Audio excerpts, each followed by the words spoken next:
Sa palengke namin, may isang kargador na hindi kumakain sa araw at tuwing gabi, bigla na lang siyang nawawala. Hanggang isang gabi, may nakakita kung saan siya pumupunta at doon nagsimula ang bangungot. Isang gabi na, may binalot na kakaibang lamig sa paligid ng palengke. May mga lamparang pailaw lang ang nag-iilaw sa may tabing daan. Mga ilaw na parang nag-iingat din sa akin habang nagbabalot ako ng mga mangga.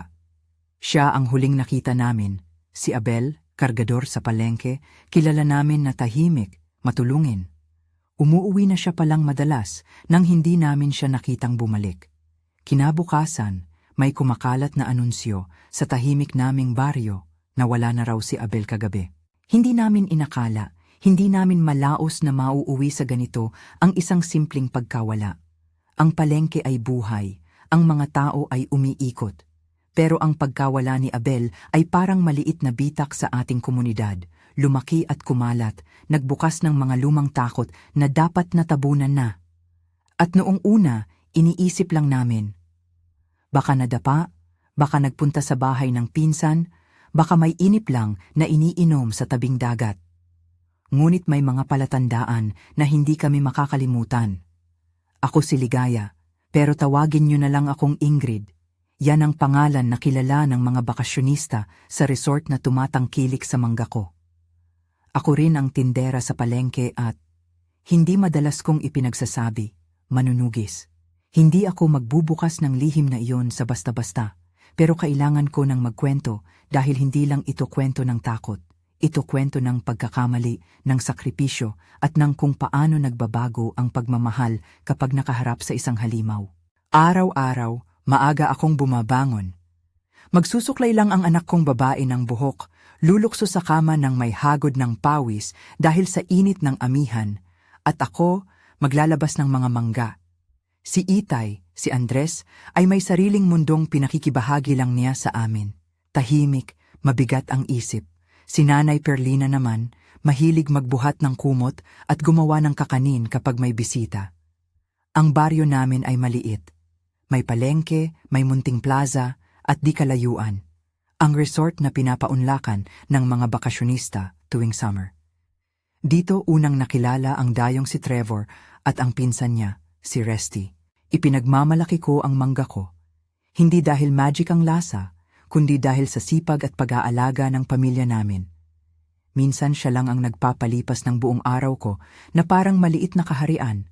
Mamumulaklak kami ng mga alaala sa pagitan ng pagbebenta at paghatid ng mga basket ng prutas sa resort. Si Trevor, isang dayo mula sa Maynila, hindi natinag ng init. Magarbo ang damit niya, ngunit magaan ang ngiti. Hindi siya mayabang, bagkus may kaunting pagkahabag sa mata niya kapag nakikita niya ang pagod kong mukha. May mga araw na tinutulungan niya kami magbuhat ng mga sako ng mangga, tumatawa ang pinsan niyang si Resty, at nagkakaroon ng mga usapan na parang wala sa tamang lugar. Mga tanong tungkol sa buhay sa lungsod, tungkol sa kung ano ang meron sa pipiliin niyang bakasyon. Miss Ligaya, payag ka ba kung ihatid namin ang mga basket bukas? May surprise kasi si Resty, wika ni Trevor, isang umaga habang kumakarga kami ng mga kahon sa likod ng kanyang kotse. Ngumiti ako at napatingin sa kanyang mga kamay na malinis at maayos lang. Sige, sige, baka mas madali para sa amin. Pero wag niyo akong gawing paborito, ha? Biro ko, pero may lihim na pag-asa sa loob ng dibdib ko. Hindi ko inakala na ang taong iyon ay magiging dahilan ng maraming pagbabago. May babalang palagi sa among lugar tuwing tag-init. Huwag lumapit sa kakahuyan pag madilim. Biro lang iyon sa umpisa, paalala ng matatanda dahil sa mga nakakubling mapanganib na hayop o kaya'y dahil sa mga taong nais magtago. Pero may iba ring bulong, mga kwentong lumilipad sa hangin tungkol sa aswang. Mga matatanda sa baryo ang nagkukwento nito. Mga kwento ng kaguluhan noong unang panahon, ng mga nilalang na umaatake sa mga maliliit na baryo, kumakain ng laman ng mga naghihingalo o naglalakad ng mag-isa. Hindi namin ito binigyan ng seryosong pansin, hanggang sa makaramdam kami. Isang gabi, ilang araw bago mawala si Abel, may narinig kaming hindi normal. May nagngangalit sa malamig na hangin, parang huni na hindi mo matiyak kung ibon o tao ang pinanggagalingan. May pabulong na mga yapak na parang nagiiwan ng amoy ng bulok sa hangin. Ang aswang, para sa amin, ay hindi laging mukhang halimaw sa unang tingin. Madalas na sa kwento, lumalabas siyang isang ordinaryong kapitbahay hanggang hindi na. At minsan, parang silong ng gabi ang nagpapakita ng tunay na mukha. Hindi ko masabi kung bakit ako nakaramdam ng kakaiba noong gabi na iyon. Baka dahil may kakaibang panaginip ako kung saan may mga anino na nagliliparan sa paligid ng palengke. Mga bilugang mata na tumitingin lang. Nagluto ako ng pandesal para kay nanay at nagligpit ng mga bangkito sa harap ng tindahan. Nakita ko si Abel, walang kamalay-malay, nag-aayos ng mga lumang kahon na pinanghahawakan niya sa likod ng kanyang bisig. Tapos na ba yung order sa may kanto? Tanong niya, sabay ngiti na tahimik. Tapos na, Abel. Salamat. Ingat ka ha, sagot ko. Umiwas siya at naglakad papunta sa madilim na gilid ng palengke. Kita mo si Abel? Tahimik, mahusay magbuhat, hindi maramot. Alam ng lahat na tagal na siyang kargador sa palengke. Kumikita lang ng kaunti, ngunit nagbibigay ng sobra-sobrang galang. Nang ilang oras lang pagkatapos niyang umalis, nagkunwaring normal ang gabi, pero may nakitang kakaiba ang isa sa mga tindera. Isang kaldero na nabasag, parang may kumagat. Siguro nabunggo lang, sabi ng iba, ngunit may tumahimik sa gilid ng palengke habang nagsisiyasat. Kinabukasan, may lumutang na sumbong. Nawawala si Abel. Hindi nagbalik sa bahay, hindi dumating sa palengke. Tinawagan ang kanyang ama, si Mang Gerardo, pero sabay ang pag-alala. Si Mang Gerardo, isang mangingisda, hindi nakapaglantad ng malalim na emosyon. Natigilan siya, hindi tulad ng dati. Hindi pa siya babalik, maikli ang sinabi niya, parang nagbibilang ng butas sa hangin. Nagsimula ang paghahanap. Naglakad-lakad kami sa gilid ng kagubatan, sinusundan ang bakas ng yero at mga yapak sa putik. Lumalabas sa plaza ang mga kapitbahay na hawak ang lampara at batuhan ng tanong. May nakakita ba kagabi? May nakarinig ba ng tumatawag? Hindi namin maintindihan ang bigat ng pangungulila at takot na lumubog sa aming mga dibdib. Hindi matakot ang bawat isa. May nag-aalangan, may nagkakulitan pa, pero may isa kaming tinig na hindi agad napapansin. Ako. Hindi ko sinasadya na nagiging tahimik ako sa tuwing may kaguluhan. May liwanag na naiiba sa loob ng puso ko. Ba't ako yumanig? Baka dahil may nadama ako kagabi, isang pagigting na hindi maipaliwanag. Hindi iyon simpleng kutob. May oras na dati na akong nakakita ng kakaiba. Isang nilalang na naglakad sa tabing daan isang gabi, napakabilis at halos hindi mapakahulugan ang hugis. Hindi ko sinisigurado noon ang pangalan. Pero nang may sirang pangyayari, lumapit ang alaala at nagpapatibok sa dibdib ko.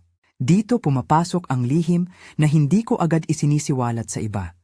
Tinuruan ako ng albularyo ng aming bayan ng mga paraan para makilala at labanan ang mga nilalang na hindi pangkaraniwan. Hindi ko sinasadya dahil ang pag-aaral na iyon ay hindi para ipagmalaki. Minsan, bilang babae na lumaki sa kahirapan, natutunan mong itago ang sandata na hindi para sa pagsasabog ng dugo, kundi para sa pagprotekta. Tinuruan ako ng salitang orasyon, ng paghawak ng bakal, ng paglalagay ng panyo sa siko kapag may malakas na amoy sa paligid. Mga bagay na mas madaling itawag na pamahiin kaysa isang tunay na kalaban. Ngunit ang ilang beses na nasaksihan ko ang kakaiba ay hindi basta pamahiin. Sa una, pinagkaitan ko ang sarili ng posibilidad na may aswang sa aming paligid. Hindi ako takot sa salitang iyon. Sinusubukan ko lang na unawain kung ano ang dapat gawin ng isang ordinaryong babae kapag ang mundo niya'y unti-unting nagpapaikot sa mga kwento ng gabi. Ngunit nang nakita ko ang unang bangkay, hindi na ako makatiis. Ang unang bangkay ay natagpuan sa gilid ng kalsada, malapit sa kakahuyan. Hindi ko ilalarawan ang eksaktong itsura, hindi dahil natatakot akong sabihing masama ito, pero dahil hindi ko nais gawing palabas ang pagdurusa ng tao. Ang nakita namin ay isang katawan na hindi na kumikilos, May mga palatandaan na hindi agad maipaliwanag ng mga doktor mula sa bayan. Parang may kumagat, hindi mapigilang ani ng isa sa mga lalaki, ngunit ang salita'y tumahimik sa hangin. May bahid ng takot sa bawat mukha namin, hindi dahil sa bulong-bulungan, kundi dahil may lumutang na katotohanang hindi na namin kasya sa aming mga bibig. Doon nagsimula ang tila walang katapusang pag-uusap sa tabing plaza. Sino ang may gawa nito? Bakit gabi na lang? Bakit ang kargador, si Abel, ang nawawala ng ganito? May mga nagmumungkahi agad ng lupa, mga lumang alituntunin, at may mga mata na agad nakatingin kay Trevor. Hindi ko gusto ang tingin ng ilan dahil sa pagiging dayo niya.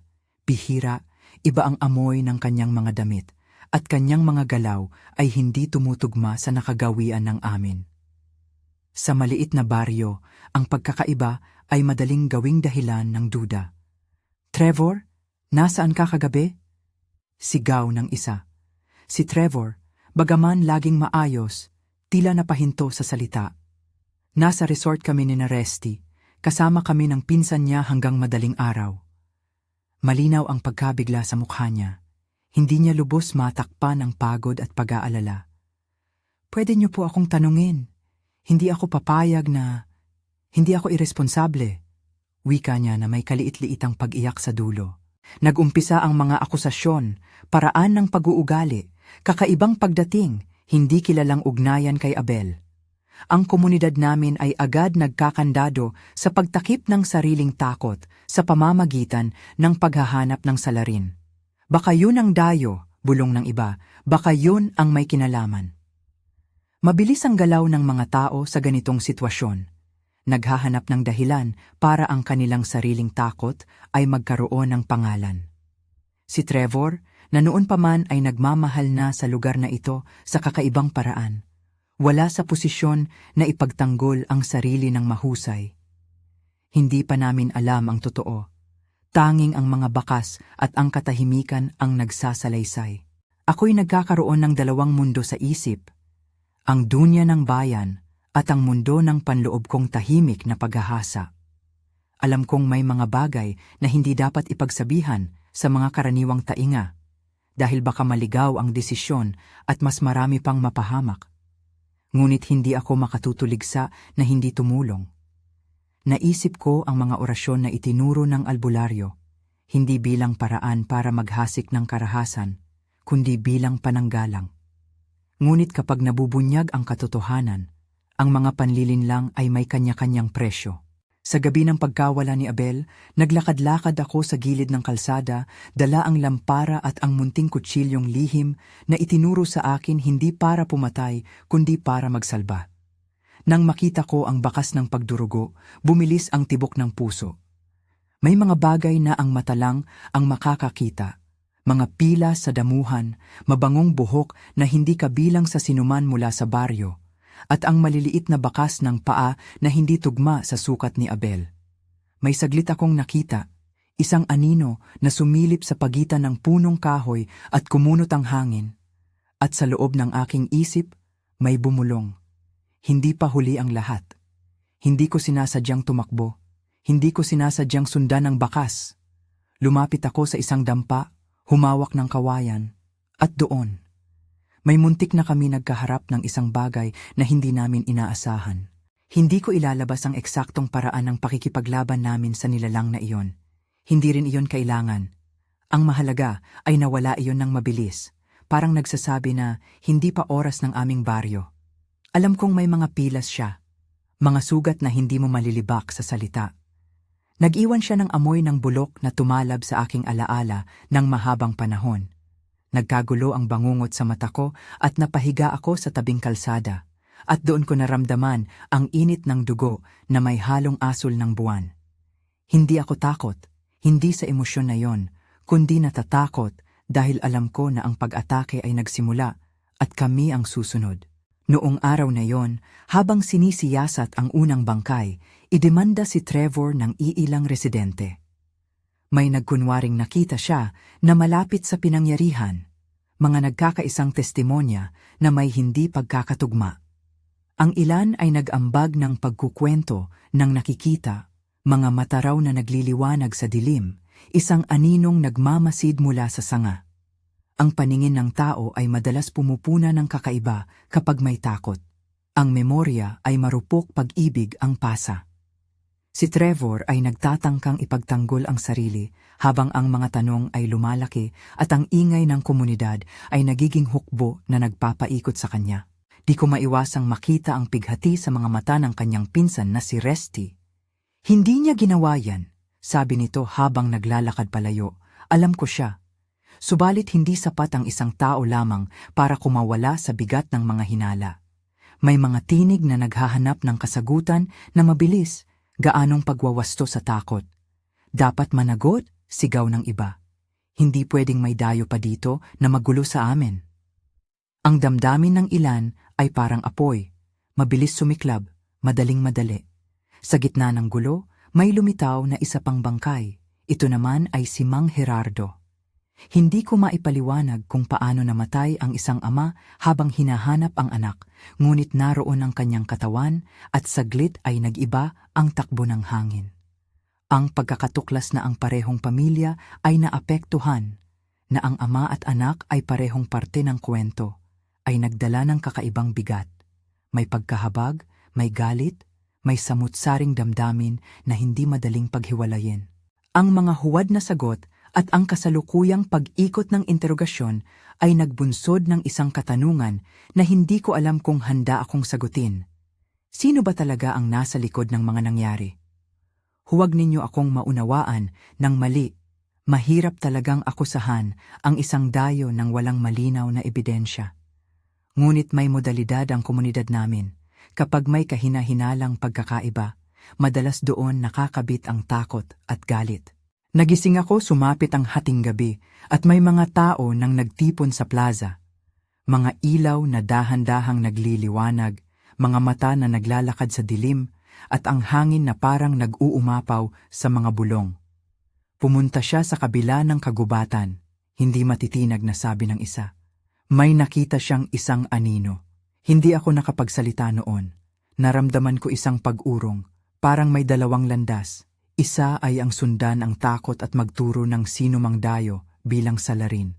Ang isa naman ay ang huminto at unawain na ang walang katapusang pag-aakusa ay magwawakas sa buhay ng isang inosente. Alam ko sa puso ko na ang pag-usig kay Trevor ay maaaring magdulot ng hindi mababaling resulta, ngunit hindi ako ang isa na may boto sa bayan. Ako lang ang may alam sa likod ng mga bakas. Mga bakas na hindi tugma sa paa ng sino man sa amin. Mga palatandaan na may nilalang na hindi tao ang kumilos. Sa mga sandaling iyon, napahawak ako sa kamay ng isang albularyo. Hindi siya ang tumutulong sa amin noon, ngunit ang kanyang katahimikan ay puno ng mga sagot. May mga kompromiso sa gitna ng takot, wika niya. May kilabot na basa sa boses. Ang tao, kapag inaatake, handang magbayad ng malaking halaga. Hindi ko maintindihan kung bakit niya ito sinabi, at hindi rin niya sinagot ang tanong sa pagkakabit ng salita sa pangungusap. Ngunit may tunog sa likod ng tanong na marigil ang paghinga. May nagbabayad sa halip na humingi ng hustisya. Hindi ko sisihin ang mga kapitbahay, huwag ninyo akong maliin. Naiintindihan ko ang pagnanais nilang makabalik sa normal. Ngunit ang normal ba ay ang magpatawad agad o ang maghasik ng mabilis na kaparusahan nang hindi maingat? Ang mabilis na paghatol ay parang apoy. Magbibigay ng liwanag sa sandali, ngunit magsusunog ng buong baryo sa paglipas ng panahon.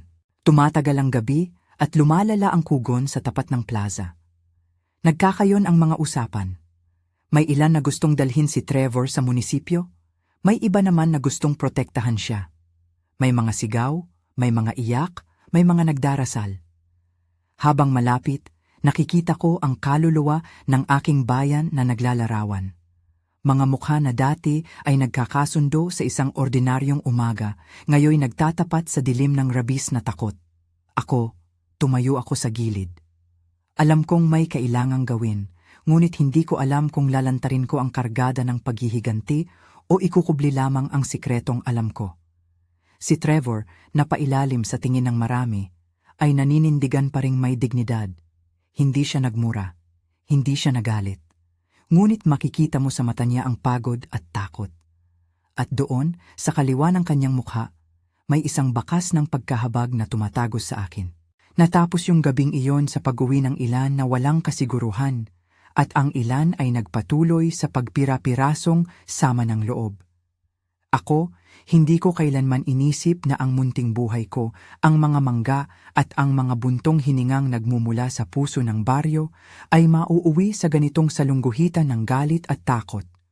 Ngunit may mga bagay na hindi natin kontrolado. Ang tanging magagawa natin ay mamili kung paano natin haharapin ang mga hindi inaasahan. Hindi pa doon natatapos ang gabi. May tinika pa ring lumilitaw, ang pangangailangan ng paghahanap ng totoo. At sa gitna ng lahat, iniisip ko kung paano makakaapekto ang isang lihim, ang pagsasanay na itinuro sa akin bilang manunugis, sa iisang pagkakataon kung kailan kailangan kong maging matapang. Hindi ako dapat umibabaw sa takot, ngunit hindi rin ako dapat magpadala sa mabilisang paghuhusga.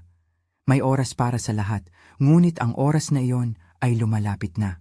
Hindi ko malilimutan ang umagang iyon na parang lahat ng hangin sa baryo ay huminto at naghintay sa susunod na hakbang. May mga kumalat na bulong-bulungan tungkol sa mga taong nag-iingay na maghahanda ng pamaskil, may kumukurot ng bandila at may mga nagtatakbuhan palayo na para bang may darating na isang bagyo, hindi sa anyong hangin kundi sa anyong pangyayari. Bago pa man umabot ang araw, ang munisipyo ay napuno ng usapan. May nagdala ng sumbong laban kay Trevor at may nag-alsa ng loob na dalhin siya sa kustodiya. Hindi ko naintindihan kung paano nagsimulang magdaloy ang galit ng ganito, pero ramdam ko sa balat ko ang bawat titig na pumipinsala kay Trevor. Nang una, tumayo siya ng buong dignidad sa harap ng mga nag-aakusahan, pero kailanman hindi sapat ang dignidad upang pagtakpan ang takot ng iba. Noong gabing iyon, nandito kami, sabi ni Trevor nang may kalakip na tensyon sa boses. Resty at ako tumatabi sa may kubo hanggang madaling araw. Hindi ako umalis ng mag-isa. May isang babae, si Lorna, kapitbahay na kilala sa pagiging mainit ang ulo, ang tumutol, may tinig na pilit na nagpatahimik sa kanya. Kung totoo, bakit may mga bakas sa lugar? Bakit may dugo? Nagulo ang hangin ng pagsigaw ng marami. Papaano nga naman kung ang paniniwala ay mas malakas kaysa katotohanan? Ako, nakatitig lang ako. Nakakulong ang damdamin ko sa pagitan ng paghahangad na itama ang mali at ang takot na baka ang paghahangad kong iyon ay magdulot ng mas malalim na sugat. Habang umiikot ang mga tanong, lumapit sa akin ang pinsan ni Trevor, si Resty, at niyakap ako ng mahigpit. Bulong niya. Naniniwala ako sa kanya. Kailangan natin ng ebidensya. Naglakad kami pabalik sa palengke. Sa isip ko ay paulit-ulit ang mga marka. Mga bakas na hindi tugma, isang piraso ng tela na natagpuan malapit sa kubo ni Abel na may kakaibang amoy, parang langis ng kawali na matagal nang nabubulok, at isang piraso ng buto na hindi namin alam kung kanino. Hindi sapat ang mga ito sa paglilitis ng korte ng baryo, subalit sapat ang mga ito para magtanim ng takot. Noong hapon ng araw na iyon, may lumapit sa akin si Albularyo, si Mang Lolo Dando, na may mga matang nanginginig sa loob ng kanyang balat. Hindi siya ang tipong magpapahayag ng marahas. Ang mga salitang kanyang sinabi ay tila mga bato na pinipitas mula sa ilog, mabigat at matamis. Ligaya, sabi niya, may kakaibang balak ang mga espiritu. Hindi ito basta-basta nilalang na pwede nating kamkamin lang. May bayad ang bawat paghingi ng kabutihan. Anong ibig mong sabihin? Tanong ko, at ramdam ko ang pag-urong ng kanyang katahimikan. May mga taong dumudulog sa dilim para sa kaginhawaan. May nag-aalay ng pagkain, may nagbibigay ng bagay. Minsan nagpapalitan ng dugo at kapayapaan. Hindi lahat ng paghingi ay purong puso. May ilan na binibigyan ng kakayahang magpagaling sa isang kabayaran. Tumigil siya. Kailangan mong malaman kung anong uri ng kabayaran ang naibigay. Naramdaman kong parang lumubog ang mundo ko ng konti. Mga salita ni Mang Dando, ang pagbigkas ng salitang bayad, ay nagbigay ng bagong hugis sa hinahanap namin. Kung may nagbayad, sino ang nagbigay? Biglang bumalik ang mukha ni Itay sa isip ko. Ang linya ng mga kunot sa noo, ang laging pag-aalangan sa pananalita, ang pagdududa na kilala ko sa kanya noon pa man. May mga gabi na pag-uwi niya ay ibang-iba. Mas mabilis ang paghinga, mas matalim ang tingin.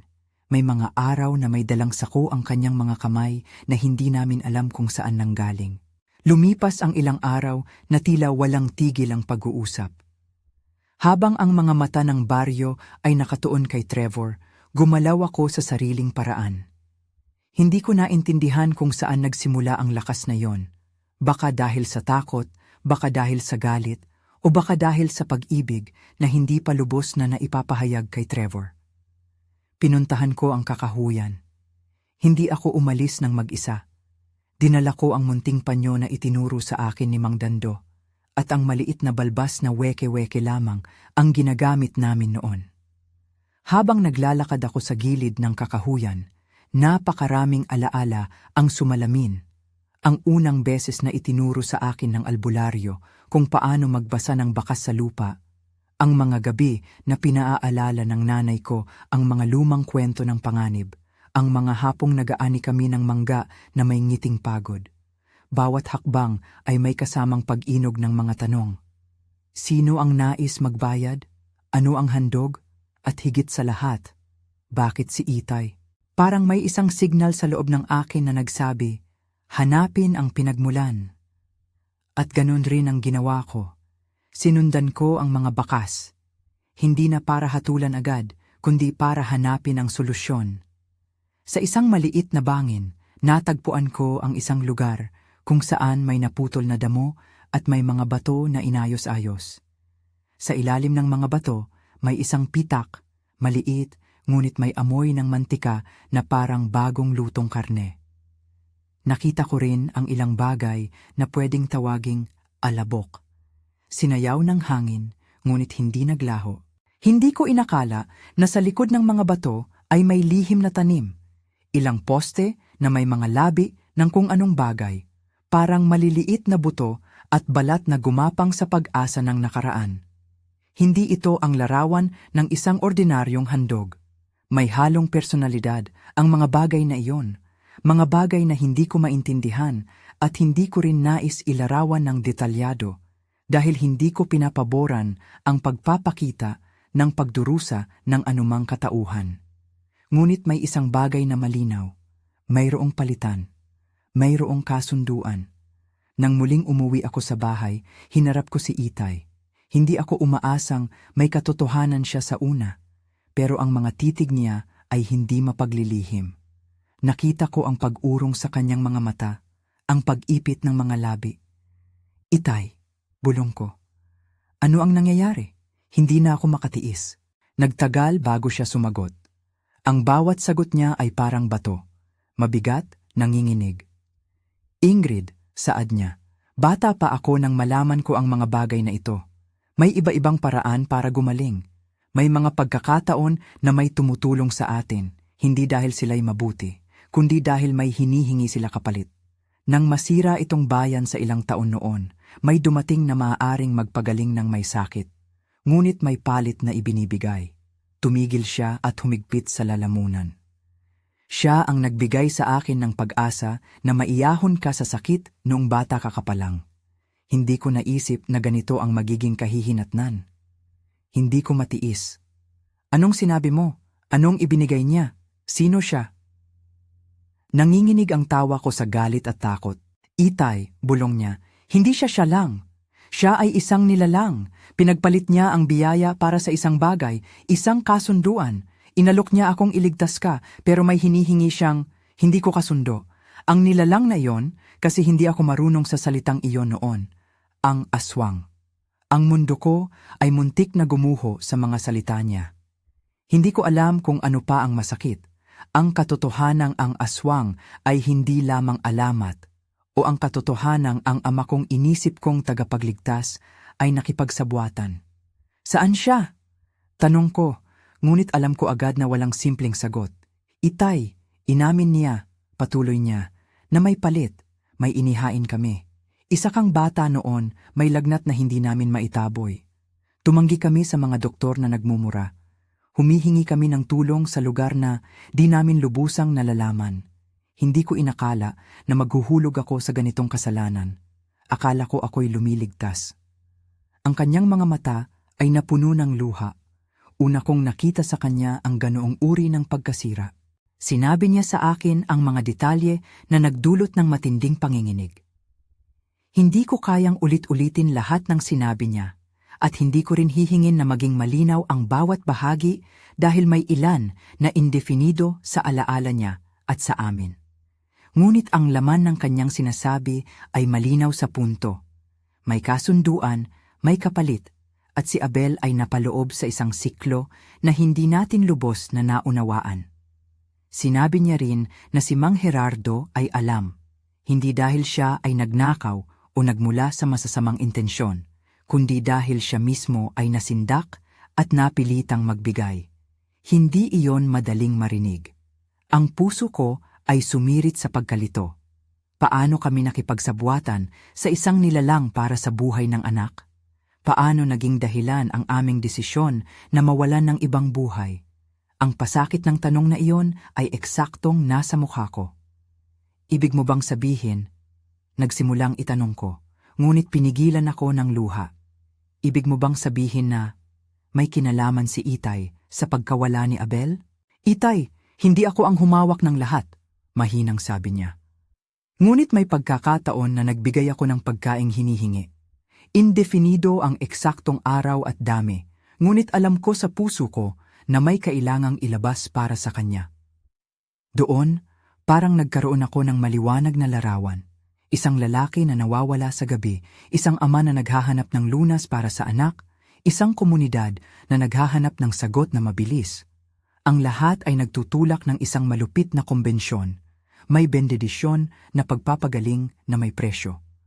Ang balanse ng aking nararamdaman ay nagbago mula sa galit tungo sa isang kakaibang uri ng awa, hindi sa ama ko, kundi sa kabiguan ng isang tao na pinilit ng takot. Nakita ko ang kabigatan sa kanyang mga hakbang. Ngunit hindi iyon dahilan upang balewalain ang naganap. May dapat magbayad. Habang pinapakinggan ko ang kwento ng ama ko, may dumating na malakas na balita. May nakita raw na anyo sa bingit ng kakahuyan kagabi. Maliwanag ang mata at parang may tunog na wakwak na pumarinig. Sa oras ding iyon, napuno muli ang baryo ng takot at galit. Ilang mga kapitbahay ang nagmumungkahi ng pahirapan, ang mabilis na paghuhusga at pagbatikos. May ilan ding nagsabing dapat patayin ang nilalang na iyon nang walang pag-uurong. Hindi ko hinayaang ang galit ng iba ang magdikta ng lahat. Kinabukasan ng gabi na iyon, nagpadala ako ng lihim na mensahe kay Trevor. Kailangan kitang makita, ang aking ipinadala. Hindi sa pamamagitan ng sinsero at marahas na salita, kundi sa kakayahang magtanong ng tulong. Hindi alam ng marami, pero hindi ko kayang panoorin ang isang inosenteng mamatay dahil lang sa pangamba ng iba. Nagtagpo kami sa gilid ng ilog. Tila nagbagong anyo ang tao sa gabi dahil ang kaliwanagan ng buwan ay naglagay ng banayad na ilaw sa mukha ni Trevor. Hindi ko na mapigil ang sarili. Agad ko siyang niyakap ng matigas at napuno kami ng katahimikan. Ligaya, bulong niya. Anong nangyayari? Sinasagasaan na tayo ng galit. May natuklasan ako, tugon ko, at mahinahon kong inilahad kay Trevor ang nabalitaan ko mula sa ama ko. Ang palitan, ang kasunduan, at ang mga bakas na natagpuan ko. Hindi ko inalam ang magiging reaksyon niya, ngunit natakot ako sa kanyang katahimikan. Nagpanggap na tahimik siya, ngunit alam kong nasa loob niya ang isang bagyo. Hindi ako mananagot para sa kasalanan ng iba, wika niya sa bandang huli.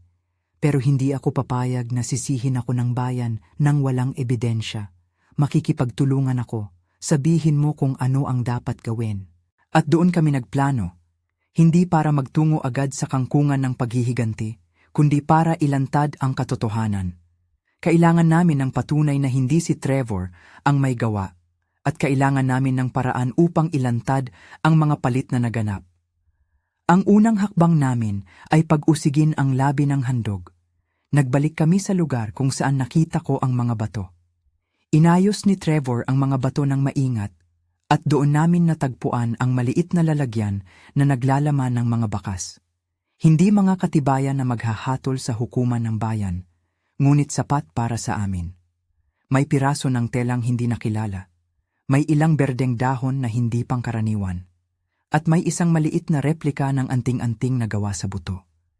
Inilahad namin ang mga ito kay Mang Dando at sa ilan pang pinagkakatiwalaan namin sa baryo. Ang pagtuklas ng mga iyon ay naging mitsa ng isang malakas na pag-uusap. Ilang mga tao ang nagsimulang magtanong at may nakibahagi ng kusa. Napunta kami kay Mang Gerardo, ang ama ni Abel, ngunit siya ay wala na.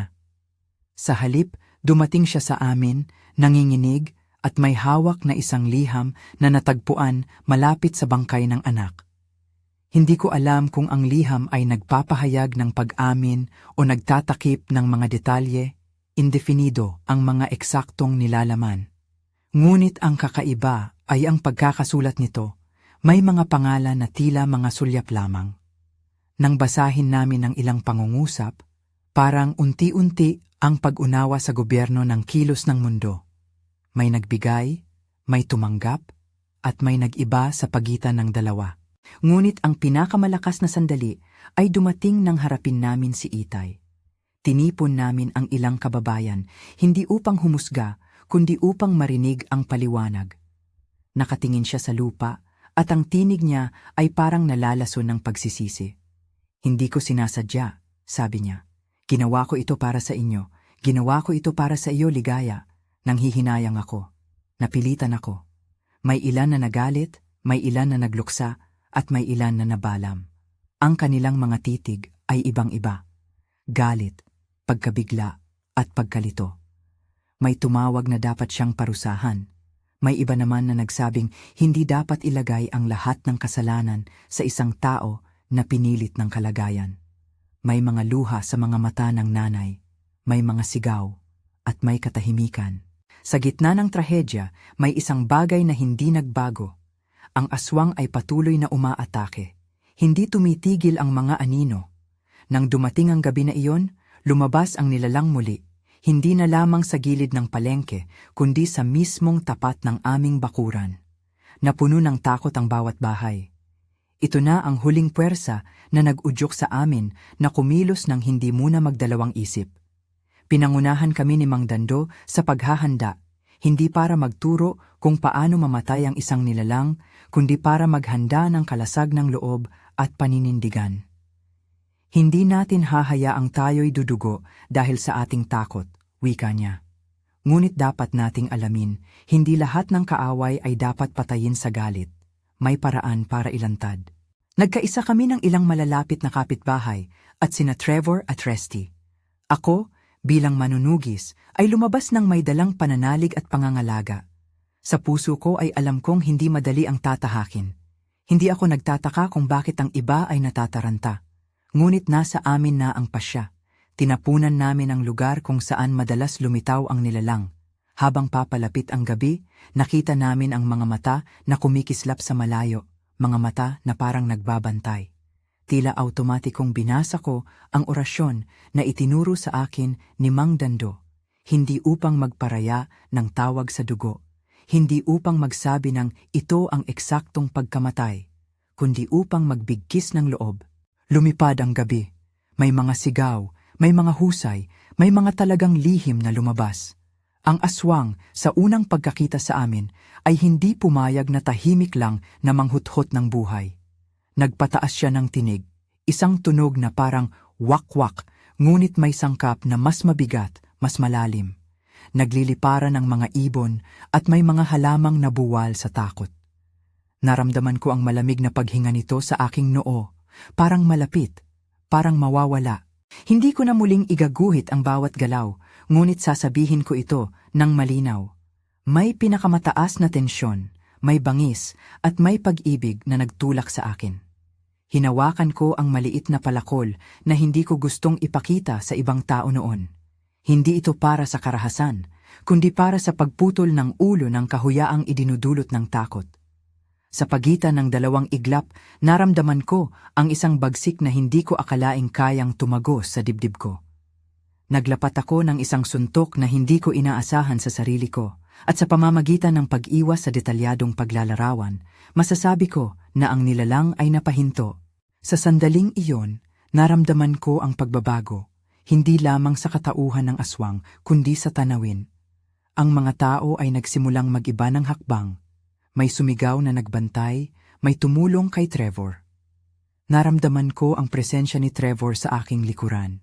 Hindi upang akuin ang laban, kundi upang protektahan ako mula sa mga potensyal na panganib. Sa bawat sigaw at hampas, unti-unti kaming nagpakita ng tapang na hindi namin inakala. Ang aswang ay lumipad, umikot, at sa isang sandali ng hindi pagkakaunawaan, nagkataon na may isang malakas na pag-aalburuto. Bumagsak siya malapit sa puno, at doon kami nag-ambisyon. Hindi ko sinasadya na sasapit doon ang pagwawakas. Hindi ko inaasam na magiging akin ang bigat ng responsibilidad. Ngunit sa isang iglap, naramdaman ko ang pagputok ng damdamin. Kung hindi ko ito haharapin, maaaring mas marami pa ang mamatay. Sa labanan na iyon, hindi ko ginawa ang mga detalyadong galaw na makapagsasanay ng sinuman. Hindi ko inilahad ang paraan ng pagpatay dahil hindi iyon nararapat. Ngunit ipinapahayag ko ang damdamin ko. Takot, galit, pag-ibig, at ang mabigat na paninindigan na ang buhay ng aming baryo ay hindi dapat masakripisyo dahil sa mga lihim at kasunduan. Nang huminto ang pag-ikot ng aswang, nakita namin ang tunay na anyo nito. Hindi simpleng anyo ng tao, kundi isang halo ng anyo ng hayop at ng tao. Ngunit ang pangitain na iyon ay hindi dapat maging laruan ng aming pag-uusap. Sa halip, ang mahalaga ay ang wakas. Natigil ang panganib.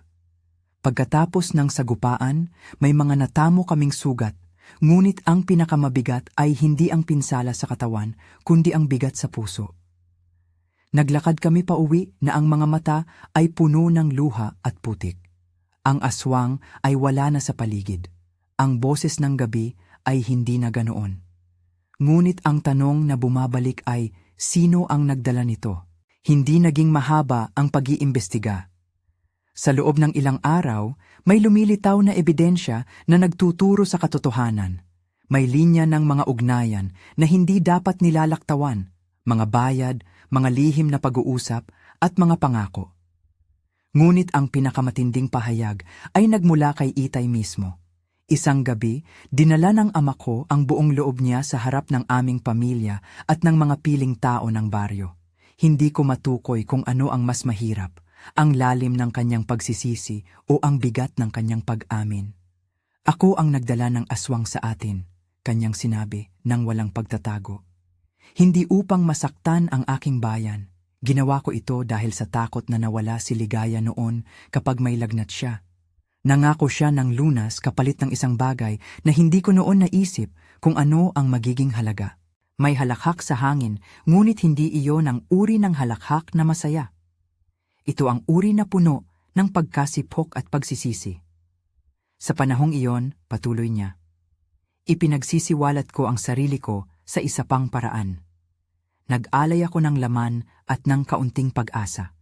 Lumaki ang kasakiman ko nang makita naming gumagaling ka. Akala ko'y kaloob lamang ang hinihingi. Ngunit may mga labi na hindi na mabilang. Ang huling ginawa ko, sinabi ko kay Abel na tumulong upang huwag magtaka sa kanya. Hindi ko inakala na bibigatin niya ang buhay niya.